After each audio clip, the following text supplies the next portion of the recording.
ஒரு வல்லமையான ஒரு வைராக்கியம் உள்ள ஒரு பெரிய தீர்க்கதரிசி. அவர் ஒரு 850 பாகால் தீர்க்கதரிசிகளை அவர் பட்டயத்தாலே வெட்டி ஆண்டவர் தேவன் என்று நிரூபித்தான மனுஷன். ஆனாலும் அந்த யேசபேலினுடைய அது பயமுறுத்தலினால அவரும் பயந்து போய் அவர் ஒரு நாள் பயணமாய் போய் அங்கே சூரச்செடிகளே அவர் படுத்துக் கொண்டிருந்தார். ஹல்லேலூயா. அதுக்கப்புறம் அந்த கெபியில இருந்து கொண்டு என்ன நடக்கும் என்று பார்க்கும்போது தேவனுடைய வல்லமையான பிரசனம் அங்கு வந்தது. ஹல்லேலூயா. எத்தனை மகத்துவமான காரியங்களை செய்வேன்னு சொல்லி ஆண்டவர் வெளிப்படுத்தினார். அங்கே மெல்லிய சத்தத்தில் ஆண்டவர் பேசினார், எலியாவே உனக்கு இங்கே என்ன வேலை? ஹல்லேலூயா. பயப்படாது, நான் அவனோடு கூட இருக்கிறேன்னு சொல்லி ஆண்டவர் பலப்படுத்தினார். கர்த்தர் சொல்லுது. அதுக்கப்புறமா அவன் அந்த புசித்து கொடுத்து 40 நாள் போய் அங்கே அவன் நடந்து சென்றான் என்று பார்க்கிறோம். ஹல்லேலூயா. கர்த்தர் நாமத்துக்கு அருமையானவர்களே, நம்முடைய வாழ்க்கையிலே பயம் இல்லாமல் இருக்க வேண்டும் என்று சொல்லி ஆண்டவர் நாட்களில் நமக்கு சொல்லுகிறார். ஹல்லேலூயா. ஹல்லேலூயா. உயிர்த்தெழுந்த ஆண்டவர் நம்மோடு கூட இருக்கிற அப்படினால எந்த பயத்தை எதையும் குறித்தாம பயப்படாதிருங்கள். ஹல்லேலூயா. ஹல்லேலூயா. பிலிப்பியர் 4:6 வாசிக்கலாம். நீங்கள் ஒன்றுக்கும் கவலைப்படாமல்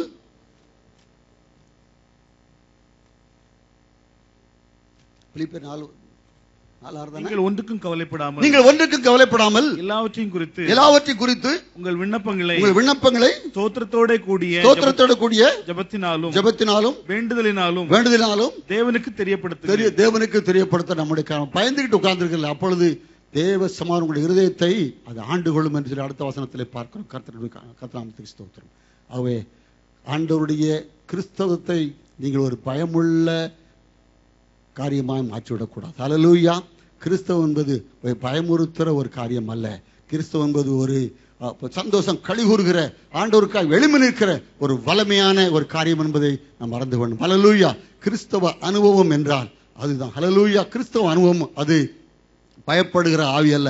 கிறிஸ்தவ அனுபவம் என்பது ஒரு ஜெயமுள்ள வாழ்க்கை என்பதை நாம் மறந்து போகக்கூடாது. கர்த்தருக்கு ஸ்தோத்திரம். ஆகவே அருமையான தேவசனமே, பயப்படாதிருங்கள். மரித்து உயிர்த்தெழுந்த இயேசு நம்மோடு கூட இருக்கிறார். ஹல்லேலூயா.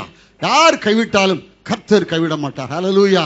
அவர் மகாபலனாய் நம்மோடு கூட ஆண்டவர் இருப்பார். கர்த்தருக்கு ஸ்தோத்திரம். ஹல்லேலூயா.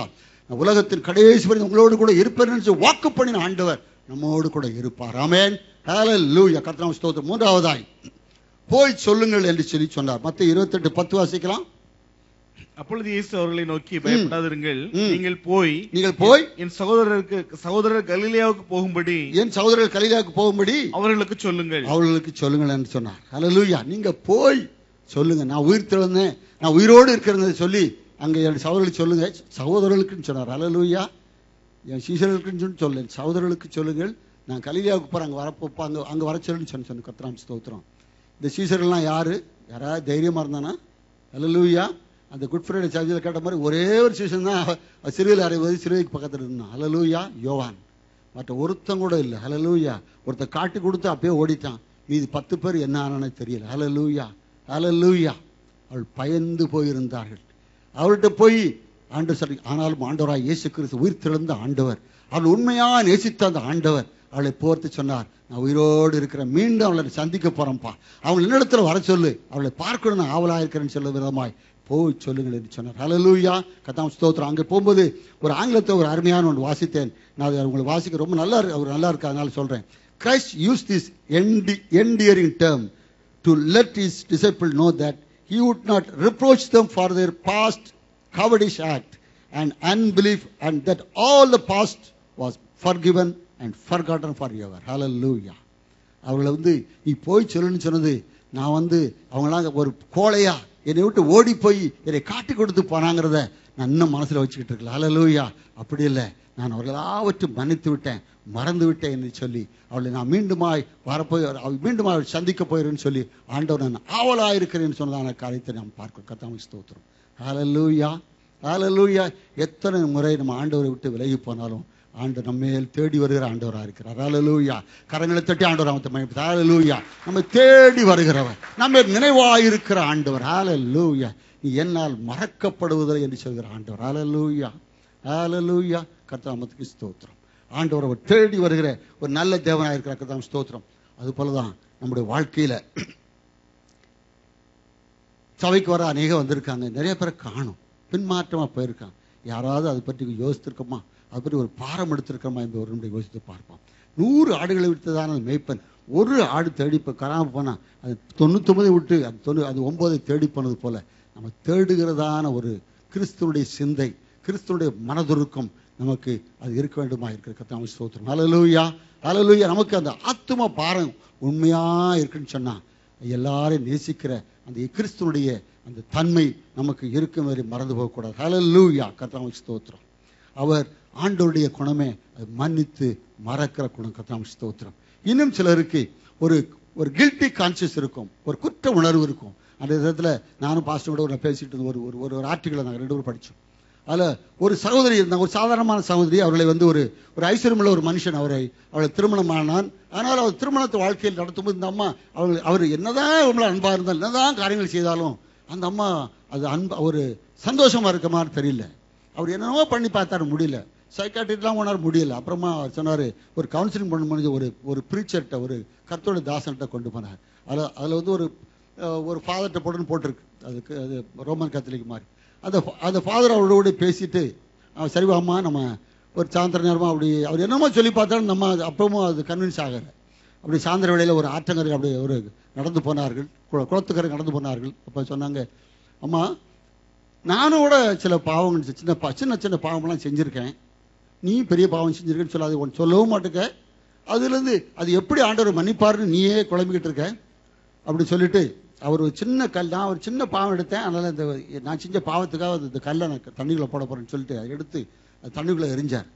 எரிஞ்ச போது அது எரிஞ்சோட்டமான ஒரு சத்தம் கட்டிச்சு, தண்ணி கொஞ்சம் தெறித்தது, அது கல் உள்ள தண்ணிக்குள்ளே போயிடுச்சு. அப்புறம் அந்த அம்மா கூட்டு சொன்னேன், நீ பெரிய சொன்னியம்மா, அது பெரிய கல்லை வேணா எடுத்து நீ உள்ள போடுன்னு சொன்னார். அந்த பாவத்தை தண்ணிக்குள்ளே போடு மாதிரி பெரிய கல் எடுத்து போட்டாங்க. அது ரொம்ப ஒரு ஃப்ளாஷ் ஆகி அது தண்ணி, அது பெரிய கல்லாக ரொம்பவும் தூரமும் போல அது தண்ணிக்குள்ளே விழுந்தது, இவர் மேலேயும் பட்டது. அப்போ அவர் கேட்டார், ஆமாம் நான் ஒரு சின்ன கல்லை போட்டேன், அது என்னாச்சு அப்படின்னு கேட்டார். அது ஐயா கொஞ்ச நாள் விழுந்து சத்தம் கட்டுச்சு, அது தண்ணிக்குள்ளே கீழே போயிடுச்சு. அப்புறம் நீ போட்ட கல் என்னாச்சு, நான் சின்ன கல் போட்டேன், நீ பெரிய கல் போட்டேன், அதையும் போட்டேன், அதுவும் அதே மாதிரி சத்தம் கட்டுச்சு, கீழே போயிடுச்சு. ஹல்லேலூயா. அது மாதிரி தான் ஆண்டவராக இயேசு கிறிஸ்துல நீ கொடுத்துட்டீங்கன்னா ஆண்டவர் அதை கடல் ஆழத்தில் போட்டுருவார். ஹல்லேலூயா. ஆண்டவர் அது மறக்கிற ஆண்டவர். ஹல்லேலூயா. அது நினைவில் வைத்திருக்கிற ஆண்டவர் இல்லை. ஹல்லேலூயா. கிழக்குக்கு மேற்கு எவ்வளவு அவ்வளோமா போட்டார், அது முதுகுக்கு பின்னாடி எரிஞ்சு போட்டுறாரு, கடலின் ஆழத்தில் போட்டுறாரு. ஹல்லேலூயா என்று வேதத்தில் சொல்லியிருக்கிறது. ஆகவே அருமையானவரே, நம்முடைய ஆண்டவர் மன்னிக்கிற ஆண்டவர் என்பதை நம்ம மற்றவர்களுக்கு சொல்லணும். ஹல்லேலூயா, ஹல்லேலூயா. இந்த உலகத்தில் இருக்க மக்கள் எல்லாம் அவங்க எப்படி நடக்கிற எத்தனையோ காரியங்கள் செய்கிறாங்க. சில நேரத்தில் ஒரு ஸ்டேஜுக்கு வந்த உடனே பார்த்தீங்கன்னா, இது எப்படி நான் இனிமேலுக்கு நான் கடந்து போவேன், எனக்கு இது ஒரு பரிகாரம் உண்டாயின்னு சொல்லி அவள் எவ்விதமாக நடக்கிறாள் பாருங்க. தங்களுடைய ஆஸ்தியெல்லாம் கொடுத்துட்றான். சில பேர் பைத்தியமாயிடறான். சிலர் எந்தெந்த ஊருக்கோ போய் சாமியார் எப்படியோ போயிட்டு இருக்காங்க. அவளுக்கு உண்மையான சத்தியம் தெரியவில்லை. ஹல்லேலூயா, ஹல்லேலூயா. அவர்களுக்கு ஆண்டவராய் இயேசு மன்னிக்கிறவர் என்பதை சொல்வது ஒவ்வொரு கிறிஸ்தவருடைய அது ஒரு கடமையா இருப்பதை நாம் மறந்து போகக்கூடாது. ஹல்லேலூயா. கர்த்தருக்கு ஸ்தோத்திரம். ஆண்டவராய் இயேசு கிறிஸ்து வந்தீங்கன்னு சொன்னா உங்களுடைய பாவங்கள் எல்லாவற்றையும் மன்னித்து உங்களை புதிய சிருஷ்டியாக ஆண்டவர் மாற்றுவார் என்று சொல்லி அவருக்கு சத்தியம் சொல்லணும். ஹல்லேலூயா. ஒரு கிறிஸ்துவுக்குள் இருந்தால் அவன் புதிய சிருஷ்டியா இருக்கிறான். ஹல்லேலூயா. பழையவைகள் எல்லாம் ஒழிந்து போகும். ஆண்டவராய் இயேசு கிறிஸ்து நமக்கும் தேவனுக்கும் நடுவாக இருந்தால் அந்த சூரை உடைத்து போட்டார். நாம் பொல்லாதவர்களாக இருந்தோம், ஆண்டவர் நம்மளை பரிசுத்தவர்களாய் மாற்றினார். ஹல்லேலூயா. அதே ஆண்டவராய் இயேசு இன்றைக்கும் ஜீவிக்கிறார். நீங்களும் ஆண்டவரிடத்தில் வாங்க, கர்த்தர் உங்களை ரட்சிப்பார் என்று சொல்லி ஆண்டவருடைய சுவிசேஷத்தை நாம் சொல்வது நம்முடைய முக்கியமான ஒரு கடமையாக இருக்கிறது. ஹல்லேலூயா.